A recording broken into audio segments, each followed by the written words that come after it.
Olá pessoal, eu sou o professor Fabrício Valverde e hoje vamos para a resolução de mais uma questão de Química. A questão de hoje é da Unesp 2026, segunda fase sobre... No item A trabalharemos com reação ácido-base e também falar um pouco sobre a estação de tratamento de água, e no item B abordaremos o tema de distribuição eletrônica, mais especificamente de um cátion e também lei de Faraday. Então, se você quiser aprender um pouco mais de química, vem comigo. Vindo aqui para a questão, temos o seguinte. A bauxita é o principal minério de alumínio. A partir desse minério, obtém-se diversos compostos de alumínio.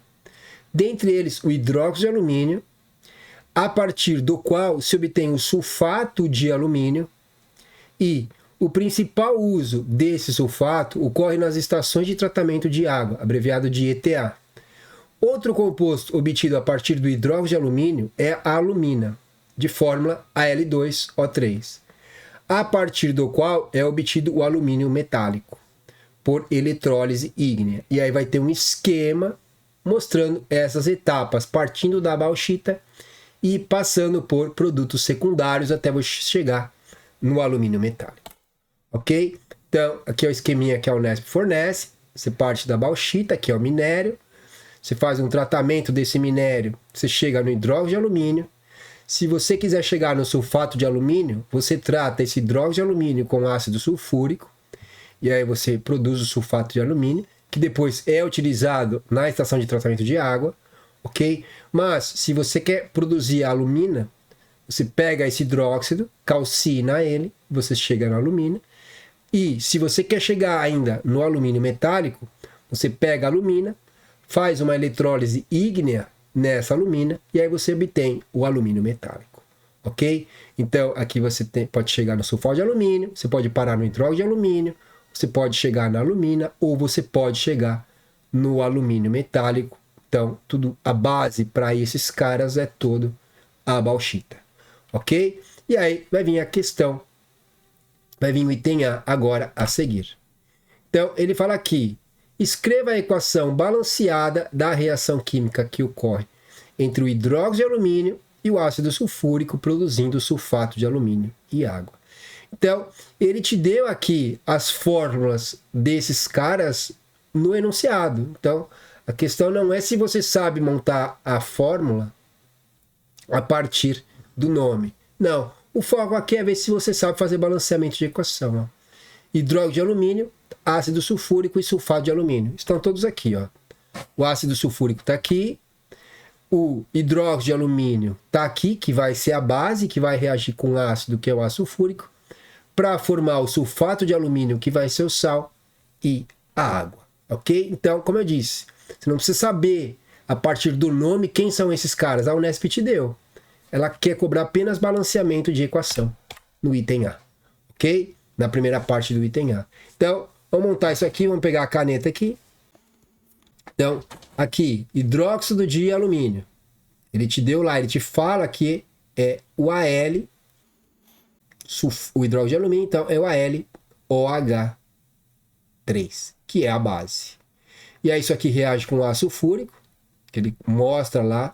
E você trabalhou muito com esse cara aqui durante o ensino médio. Quando você trabalha com química orgânica, você fala que muitas vezes o catalisador é o ácido sulfúrico. Então aparecia a fórmula para você. Quando você trabalhou lá com ácidos, você falou muito sobre o ácido sulfúrico, ok? E aí você vai ter aqui o alumínio 3+, né? O alumínio. E aí vai ser um outro questionamento que vai vir no item B. Mas o alumínio, esse 3 aqui é a carga do cátion alumínio. Tá? A hidroxila tem uma carga de -1, por isso que você precisa de 3 hidroxilas para neutralizar o alumínio, porque cada hidroxila tem uma carga -1.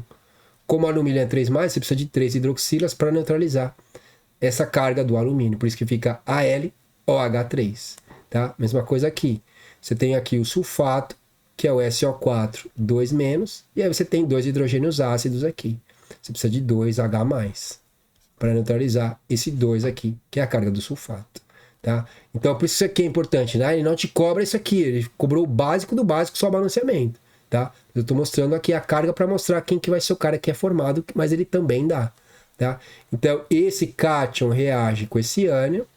Então, o alumínio reage com o sulfato. E aí você vai ter aqui o Al2. Esse 2 é a carga do sulfato. E aí o sulfato é o SO4 e o 3 aqui, que é a carga do alumínio que desce, tá? E aí você ainda forma H2O, ok? Então, esse que a gente tem aqui, ele te dá isso aqui, você não precisava, mas essa daqui é a lógica do que se é formado, tá? Então, esse cátion reage com esse ânion, esse cátion reage com o ânion hidroxila, ok? Por isso que vai formar H2O. H2O vem daqui do H+, com o OH-. E aí tem que balancear agora. Tenho 2 alumínios, coloco um 2 aqui na frente. Tenho aqui 3 sulfatos, o sulfato está aqui. Então coloco um 3 aqui na frente. Reagentes estão balanceados. Aqui vai ser 1, o coeficiente estequiométrico. Falta só acertar a água. Então, aqui eu tenho 2 vezes 3, tenho 6 hidrogênios daqui. 3 vezes 2, eu tenho mais 6 hidrogênios aqui, então no total eu tenho 12 hidrogênios do lado dos reagentes. Então, que número aqui multiplicado por 2 vai me dar 12? 6. 6 vezes 2 vai me dar 12, e aí a equação está já balanceadinha, ok? Então, aqui é a base, né? Eu posso chamar isso aqui de a base de Arrhenius, ela é quem vai me fornecer as hidroxilas. Aqui eu tenho o ácido sulfúrico, né? Esses hidrogênios aqui, que são os hidrogênios ionizáveis, são os hidrogênios ácidos. E aí, toda a reação ácido-base forma sal e água. E aí você tinha que saber isso aqui. Pelo menos quem que é o sal, fica óbvio, né? O outro é água, esse cara só pode ser o sal. Mas você tinha que ter ideia por quê. Porque no item B ele quer saber qual que é a função do sal. Só que ele não te diz quem que é o sal. Se você não sabe que esse cara é uma base, que esse cara é um ácido, que esse cara é um sal, você pode responder de forma errada, tá? Então, deixa eu dar um Ctrl Z aqui para ver se ele volta. Então, esse aqui é a L2, né? Se você não sabe que é o sal aqui, você pode errar essa questão, tá? Então, aqui é a base, que é o ácido, aqui é o sal. Ele quer saber a função do sal. Então, você tinha que saber que o sulfato de alumínio aqui é o sal, né? O que é o sal? O sal é um composto formado quando ele tem o cátion que vem da base e o ânion ele vem do ácido. Então, isso daqui que vai ser o sal, ok? Então, o sal, o cátion vem da base, o cátion vem do hidróxido de alumínio e o ânion ele vem do ácido, que é o ácido sulfúrico nesse caso, ok? Então, fizemos aqui a primeira parte do item A, tá? Que era só colocar os coeficientes estequiométricos aqui, tá? Esse 1 aqui é opcional, você nem precisa colocar, tá? Quando não aparece nada a gente subentende que é 1, mas se você colocasse também não está errado, tá? Então era isso que você tinha que montar aqui na primeira parte do item A. Apenas colocar esses coeficientes estequiométricos, porque o resto ele te dá todos os nomes, ok? Aí para a segunda parte do item A agora vai ser o seguinte, ó, qual que é a função do sal na extração de tratamento de água, tá? Então, aí para responder isso aqui, qual que é a função do sal? Então, aí você... Não é uma coisa tão óbvia de você responder essa segunda parte, tá? Essa parte aqui você deve ter visto no primeiro no ensino médio ou quando você estudou para se preparar para o vestibular, você viu essa parte quando você falava de separação de misturas.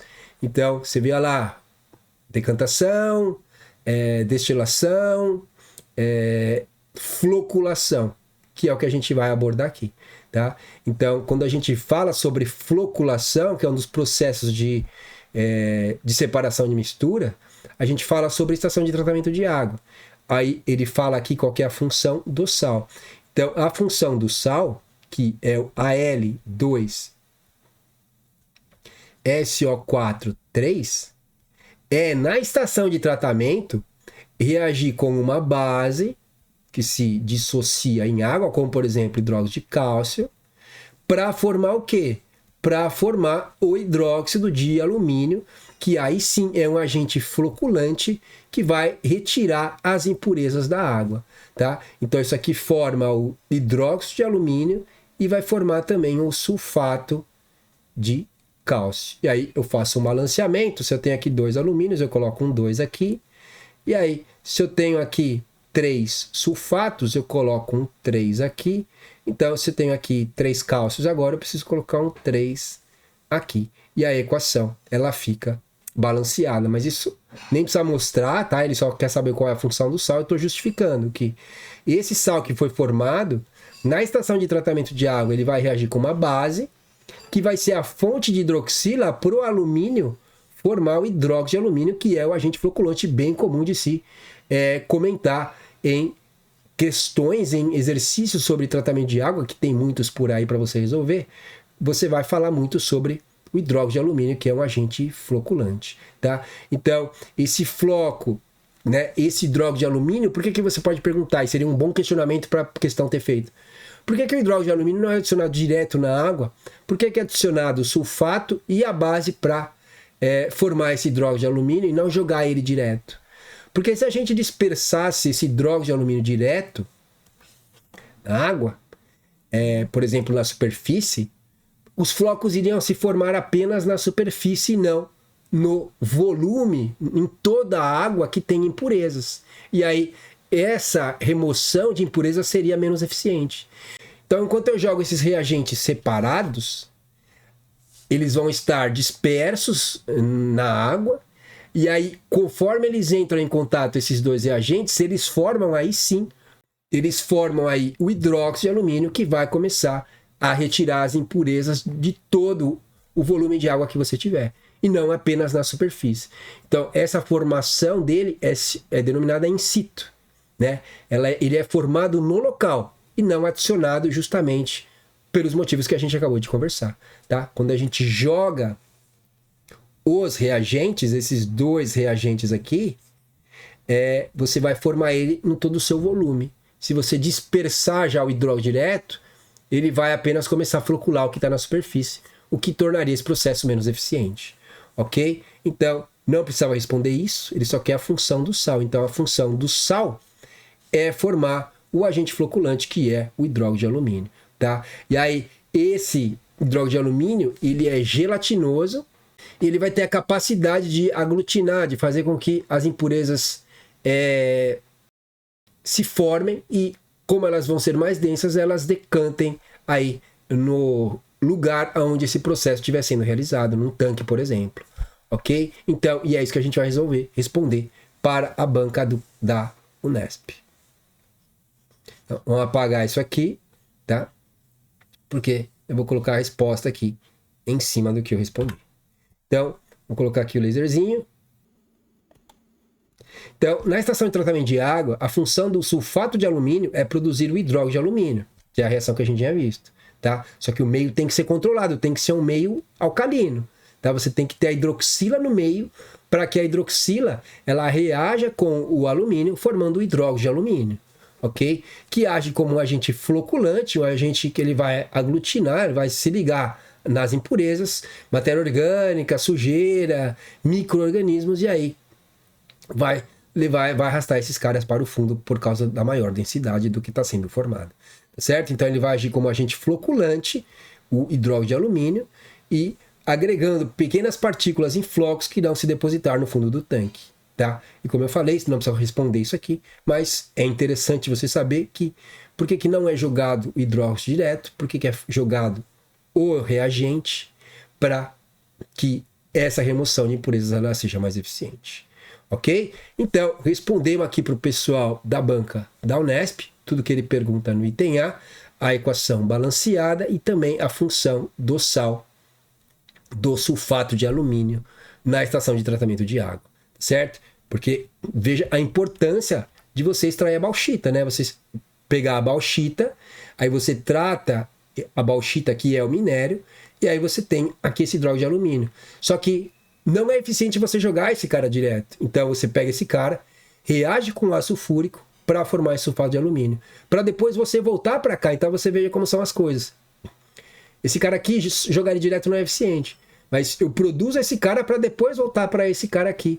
Só que aí nesse caso, como esse cara vai ser gerado na água, aí a remoção é mais eficiente. Ok? Então, uma coisa interessante de se comentar, tá? E aí, para vocês verem como é abordado isso aqui no ensino médio, sim, eu retirei isso aqui de um material que eu tenho do ângulo, tá? Uma apostila do ângulo. Então, ele mostra aqui o sistema de tratamento de água, a estação de tratamento de água. Então, água de rio, de lago, de reservatório, de represa, vem para cá, ela entra no misturador, onde vai ser adicionado o sulfato de alumínio e o hidróxido de cálcio, por exemplo. Esses caras vão reagir para formar o hidróxido de alumínio, que aí vai sim levar essas partículas, ele vai formar um material gelatinoso que vai se ligar, vai se agregar nas impurezas e aí vai arrastar essas impurezas para o fundo.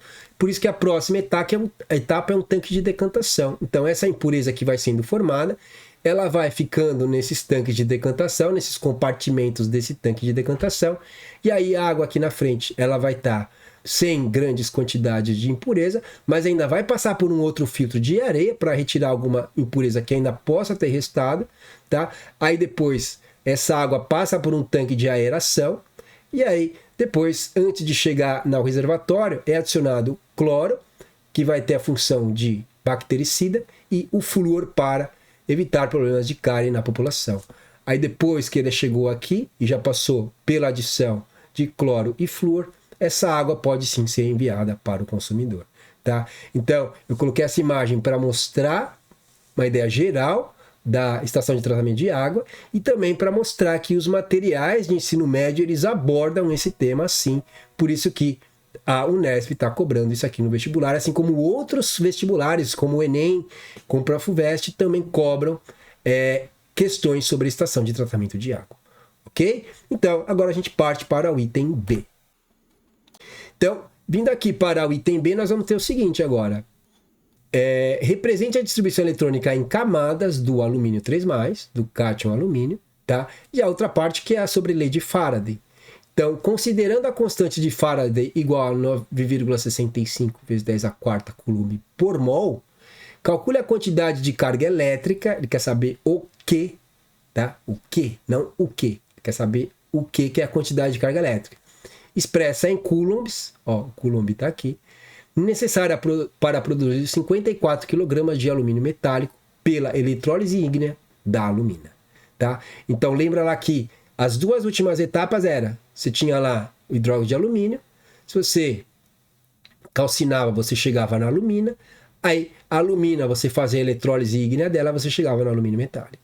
Então ele está abordando agora essa última parte daquela processo saindo da bauxita para chegar no alumínio, ok? Então, vamos colocar a canetinha aqui para fazer esse item aqui que falta. Então, essa parte aqui bem tranquila, a distribuição eletrônica do alumínio 3+, só que ele quer em camadas, tá? Então, você precisava ir na tabela periódica que a Unesp fornece lá no final, você precisava pegar lá o número atômico do alumínio, que é 13, aí você vinha lá, distribuição eletrônica, o alumínio aqui está neutro, ele não tem carga aqui ainda. Tá? Aqui é o alumínio 3+, mas vamos fazer dele neutro. O que significa ele estar neutro? O número de prótons é igual ao número de elétrons, ou seja, a quantidade de cargas positivas, que são os prótons, tem que ser igual à quantidade de carga negativa, que são os elétrons. Então eu vou fazer até 13 essa distribuição eletrônica. Então 1s2, lembrando que no orbital S cabe no máximo 2 elétrons. Depois 2s2. Agora vamos para o orbital P. 2p. Quando os elétrons cabem no orbital P, no máximo 6. Como a gente tem que chegar em 13, eu coloco 6 aqui. Quantos elétrons foram distribuídos aqui? 2 com 2, 4, com 6, 10. Faltam 3 ainda. Depois do 2p6, vezes o 3s2. 3s2. Falta mais um. Tem aqui até 12. Então, depois do 3s, depois do s vem o p. Então, aqui é 3p. Cabem no máximo 6, só que falta só mais um. Então, ou 3p1, e aqui eu coloco 1. Ok? Então, só que aqui é dele neutro. Ele quer saber o cátion alumínio. Tá? Então, o que eu vou pegar? Então, do cátion alumínio, eu vou pegar e vou tirar 3 elétrons. Então, preciso tirar um aqui. Então, esse orbital P não tem mais. Já tirei um, preciso tirar mais 2. Vou tirar mais esses 2 aqui. Tirei esses 2. E aí ele vira o alumínio 3+. Então, o alumínio neutro tem 3 camadas, porque esse número da frente indica o número de camadas, tá? Então aqui eu tenho a segunda camada, aqui eu tinha a primeira, aqui eu tinha a terceira camada. Então, onde ele tinha 3 camadas sendo neutro, agora ele tem 2 camadas apenas, a camada 1 e a camada 2. Tá? Ou a camada K e a camada L.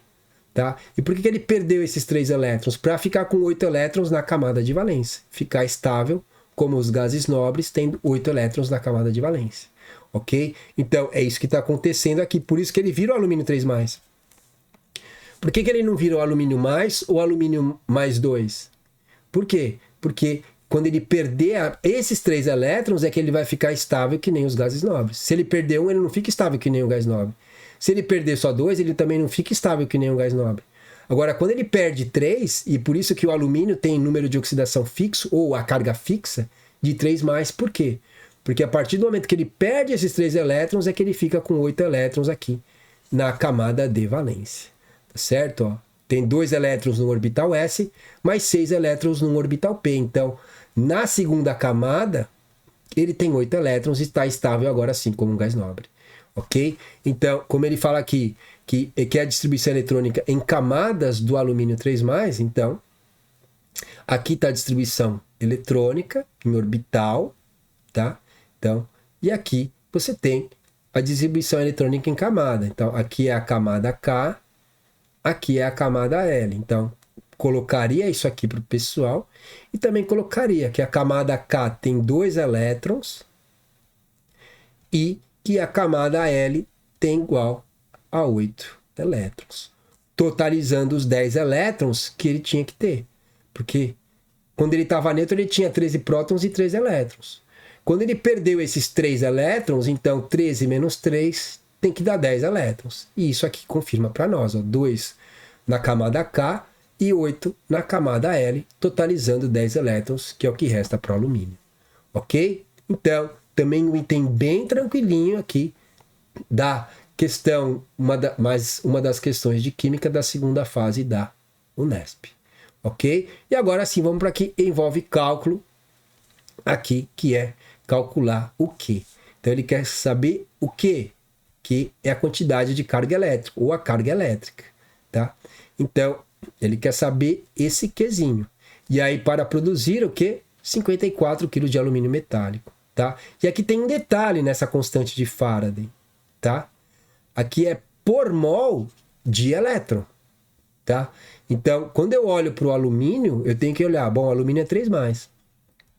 Alumínio 3+, mais 3 elétrons, dando o alumínio metálico ou alumínio sólido, tá? Então, eu sei que o alumínio é 3+, a gente viu que o alumínio, a gente descobriu, a gente conversou que o alumínio sempre vai ser 3+. Então, se o alumínio é 3+, e aqui é apenas o alumínio neutro, quando ele está no estado sólido, então você tem que balancear aqui as cargas. Se esse lado aqui não tem carga, é apenas o alumínio neutro, então o que neutraliza esse lado aqui também não ter carga no geral. Se o alumínio é 3+, eu preciso de 3 elétrons para neutralizar essa carga. Se aqui eu tenho 3 cargas positivas, eu preciso de ter 3 cargas negativas. E aí, embora o alumínio tenha carga desse lado, mas esses elétrons, eles fazem 3+, com 3- fazem com que os dois lados, no global, tenham carga zero. Ok? Então, aqui a gente entende o quê? Aqui é uma reação de redução. O elétron está chegando no alumínio. Então, o alumínio, que tem 3 elétrons faltando, na eletrólise ele recebe 3 elétrons, e aí ele se transforma, ele se torna o alumínio metálico. Tá? E a gente tem que montar uma estequiometria em cima dessa ideia aqui. Ok? Então, vou colocar aqui. Aí, aqui, ó, como eu disse, aqui é por mol, 9,65 vezes 10 a quarta mol de elétrons. Então, eu tenho que fazer 3 vezes 9,65 vezes 10 a quarta Coulomb, tá certo? E aí, aqui, ó, como ele quer aqui em quilograma, a gente vai passar esse quilograma para grama, por quê? Eu preciso buscar um dado na tabela periódica, eu preciso buscar que a massa molar do alumínio é 27 gramas, porque a gente vai fazer uma relação de massa para carga. Então, 27 gramas, que equivale ao mol de alumínio, tá para 3 vezes a carga do elétron. Então, 54 quilogramas dá 54 mil gramas, ou para facilitar os cálculos aqui, eu coloco 54 vezes 10 a terceira grama. E aí grama cancela com grama, tá? Aí aqui tem mais, a gente quer saber o que aqui, ok? E aí eu posso simplificar aqui, ó. Por que a Unesp já colocou isso aqui? Para me ajudar. Por que ela colocou 54 quilogramas? Porque a massa de um mol de alumínio é 27.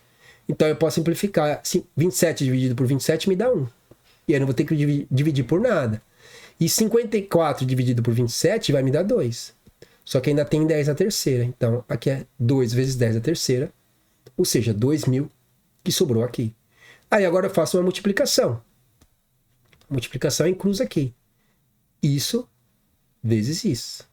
Tá? Então, esse Q é o que a gente quer saber, que é a quantidade de carga que ele fala. Então, esse Q é igual a quanto? Aqui eu já vou fazer direto, tá? 2 vezes 10 a terceira vezes 3, eu vou colocar 6 vezes 10 a terceira, tá? Então, isso aqui dá 6 vezes 10 a terceira, tá? Tô pegando esse 3, multiplicando por 2 vezes 10 a terceira. Então, e aí, 9,65 vezes 10 a quarta.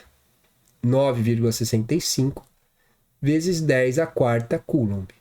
Ok? Então aqui, ó, 10 a terceira com 10 a quarta vai me dar 10 a sétima. Ok? Aqui já vai dar em Coulomb. E aí, o que eu vou fazer agora? Fazer a continha. 9,65 vezes 6, quando eu venho aqui, 9,65 vezes 6, 6 vezes 5, 30, sobe um 3. 6 vezes 6, 36, com 3, 39. Aí, 9 vezes 6, 54, com 3, 57. Aí, aqui tem duas casas, 57,9. Tá? Então, isso aqui seria 57,9 vezes 10 a sétima. Tá? Que eu estou somando as bases aqui. Só que isso aqui não é notação científica. Tem que andar vírgula uma casa para a esquerda. Quando eu diminuo o número, eu aumento uma unidade aqui. Então, isso aqui vai me dar 5,79 vezes 10 a oitava. Essa daqui, que é a resposta dessa questão. Certo? Então, posso dar uma arrumadinha aqui. 5,79 vezes 10 a oitava Coulomb. Então, quando eu aplicar essa carga, eu consigo produzir essa quantidade aqui de alumínio. Ou, se eu produzir essa quantidade de alumínio, significa que eu usei essa carga aqui. Ok? Então, deixaria tudo isso demonstrado para o pessoal da banca da Unesp. Ok? Então, acho que não tem segredo, é uma questãozinha bem simples de lei de Faraday. Tá? Você vê que é uma questão, essas questões, né? Eu já resolvi as 3 questões de química, que são, né? A segunda fase da Unesp tem 3 questões de química. Essa era a última que faltava para eu resolver. Então, se você quer olhar as outras 2 anteriores, é só olhar aqui no vídeo que eu vou deixar no final aqui para vocês assistirem, tá certo? Mas talvez essa daqui fosse um pouquinho mais trabalhosa, tá? Que vai falar um pouquinho de lei de Faraday. Nem todo mundo chega em lei de Faraday, no máximo, dificilmente alguém chega em eletrólise, muito mais difícil chegar ainda em lei de Faraday. Mas é importante que você que estava se preparando para os vestibulares tenha estudado a parte de eletroquímica, de pilha, de eletrólise ígnea, eletrólise aquosa, tá? E também estudar aqui as leis de Faraday. Tá certo? Então, me digam aqui nos comentários o que vocês acharam dessa questão, se acharam ela fácil, difícil, se conseguiriam resolvê-la ou não. E eu vou deixar aqui em cima mais uma playlist e um vídeo para vocês continuarem estudando química. E essa era a questão que nós vamos resolver hoje. Espero que vocês tenham aprendido alguma coisa. Até mais e fui!